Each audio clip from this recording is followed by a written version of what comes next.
നിങ്ങളുടെ ഫേവറേറ്റ് സീരിയലുകൾ ടിവിയിൽ വരുന്നതിന് മുൻപേ സൺ നെക്സ്റ്റ് ആപ്പിൽ കാണാം. ഇനി എല്ലാവർക്കും മുൻപേ കാണൂ.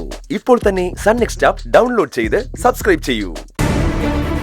മോളെ, എങ്ങനെയുണ്ട് അച്ഛനിപ്പോ? ബോധം തെളിഞ്ഞിട്ടില്ല. വണ്ടിക്ക് വേണ്ടി വെയിറ്റ് ചെയ്യുവാ. സിദ്ധു വിളിച്ചപ്പോഴാ ഞാൻ വിവരം അറിയുന്നത്. അച്ഛൻ ഷുഗർ പേഷ്യന്റ് അല്ലേ? അതെ. ബ്ലഡിലെ ഷുഗർ പെട്ടെന്ന് കുറഞ്ഞതായിരിക്കും കാരണം. നല്ല തേനിരിപ്പുണ്ടോ അവിടെ?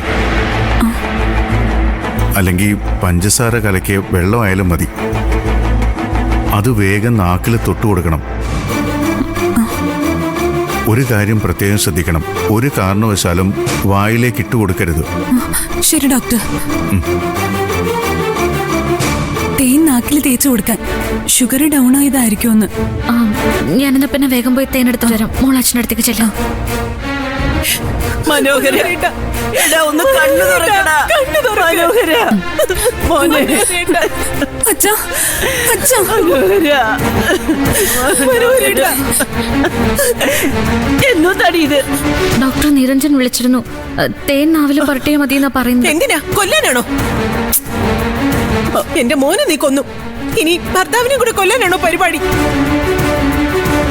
തേനൊന്നും വേണ്ട. വണ്ടി വരുമ്പോ നേരെ ഹോസ്പിറ്റലിലേക്ക്. അവിടെ ഡോക്ടർമാര് തീരുമാനിച്ചോളും എന്ത് വേണോന്ന്.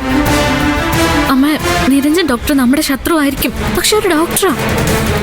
അദ്ദേഹം പറയുന്ന കേൾക്കുന്നുണ്ട്, ഒരു ദോഷവും വരില്ല. എടി, എന്തെങ്കിലും സംഭവിച്ച നീ സമാധാനം പറയുവോ? പരിശോധന കഴിയാതെ ഒന്നും ചെയ്യാൻ പാടില്ലെന്ന് എനിക്ക് തോന്നുന്നു. എന്താ ഏതാന്നറിയാതെ എന്തെങ്കിലും ചെയ്താൽ അത് ഗുണത്തെക്കാളേറെ ദോഷം ചെയ്യുള്ളൂ. എന്റെ അച്ഛനെ എന്ത് ചെയ്യണമെന്ന് ഞങ്ങൾ തീരുമാനിച്ചോളാം. അച്ഛനോ? എന്റെ ഭർത്താവ് ഈ കിടക്കുന്നേ. ഞാൻ തീരുമാനിക്കുക എന്ത് വേണോന്ന്. ഒരുത്തരും ഇടപെടണ്ട. ഇങ്ങോട്ട് താടി. അവിടെ തേനിങ്ങോട്ട് വന്നിരിക്കുക. കടന്നു പൊയ്ക്കോണം. നീയൊക്കെ കൂടിയാ ഇങ്ങനെ ഈ അവസ്ഥയിൽ എത്തിച്ചത്. അമ്മ എന്തൊക്കെയാ പറയുന്നേ? മിണ്ടി പോരുത്. നിന്റെ അച്ഛൻ എന്തെങ്കിലും പറ്റിയല്ലേ നഷ്ടം എനിക്കും നിനക്കും മാത്ര. വിരുന്നുകാരൊക്കെ പൊടിയും തട്ടി അങ്ങ് പോവും. അനുഭവിക്കുന്നത് മുഴുവൻ നമ്മൾ മാത്രമായിരിക്കും.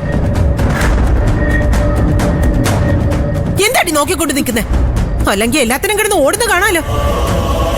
ഒരു വണ്ടി വിളിച്ചോണ്ട് വരാൻ നിന്നോട് പ്രത്യേകം പറയണോ? പോയി വിളിച്ചോണ്ട് വാടി.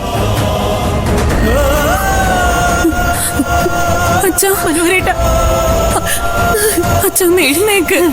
എന്തുവാടാ മനോഹര, നിനക്ക് എന്താടാ പറ്റിയത്? മനോഹരനെ, ഒന്ന് നിന്നെ.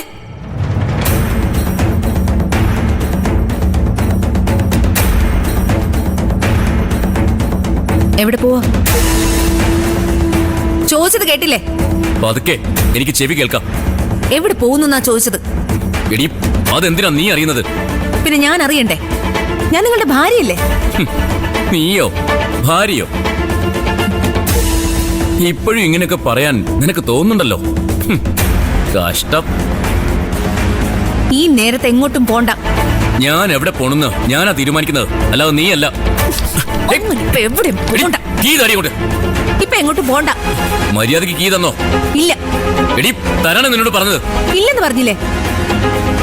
കുറെ നാളെ എന്നിങ്ങനെ അവഗണിക്കാൻ തുടങ്ങിട്ട്. ഇന്ന് അതിനൊരു തീരുമാനം ഉണ്ടാക്കിയിട്ട് ഞാൻ അടങ്ങൂ. ഞാനാണോ അവളാണോ വലുതെന്ന് ഇന്ന് എനിക്കറിയണം. നീ ദേവികാണ് ഉദ്ദേശിച്ചതെങ്കിൽ കേട്ടോ, എനിക്ക് വലുത് അവള് തന്നെയാ. അവളുടെ ഒരു മുടിനാരിന്റെ അത്രയും പോലും പ്രാധാന്യം എന്നെ സംബന്ധിച്ചിടത്തോളം നിനക്കില്ലടി. സഹിച്ച് പാതാളത്തിലെത്തി ഞാൻ. ഇനി സഹിക്കാൻ എന്നെ കൊണ്ട് പറ്റില്ല. അറിയാലോ എന്റെ സ്വഭാവം. എന്നെ ഒഴിവാക്കി അവളോടൊപ്പം ജീവിക്കാന്ന് വിചാരിക്കണ്ട. കൊന്നോളെ ഞാൻ അവളെ. എന്നാ നീ ചെയ്യടി. നിനക്കേ ധൈര്യം ഉണ്ടെങ്കിൽ ചെയ്യ്. നിന്റെ ഭീഷണിക്ക് മുൻപിൽ മുട്ടുമടക്കിയിട്ടുണ്ട്, അതൊക്കെ പണ്ട്. ഇനി നീ എന്തെങ്കിലും കണ്ണന്തിരിവ് കാണിച്ചാ വിവരം അറിയും നീ. എന്താ സിദ്ധു, എന്താ ഇവിടെ പ്രശ്നം? എന്താ കുഞ്ഞളിയാ? ഞാനൊന്ന് പുറത്തേക്ക് പോവാ. അതിനിവിടെ സമ്മതിക്കുന്നില്ല. പുറത്തേക്കൊന്നും അല്ല പോകുന്നത്, അവളുടെ വീട്ടിലേക്ക്. അതെ, ഞാൻ അങ്ങോട്ട് തന്നെയാ. ദേവികയുടെ അച്ഛന് എന്തൊരു വയ്യായിക. എന്തു പറ്റി? അച്ഛാ, ഞാനത് അന്വേഷിക്കാനാണ് അങ്ങോട്ട് പോകുന്നത്. ഒപ്പോഴേ ഇവളുടെ ആ കീ ഇങ്ങോട്ട് തടി. ഇല്ല. നിന്നോട് തരാനാ പറഞ്ഞത്. അതങ്ങ് കൊടുക്കുമോളെ. അവൻ അവിടെ പോകുന്നതിന് നിനക്കെന്താ? എനിക്കത് ഇഷ്ടമല്ല.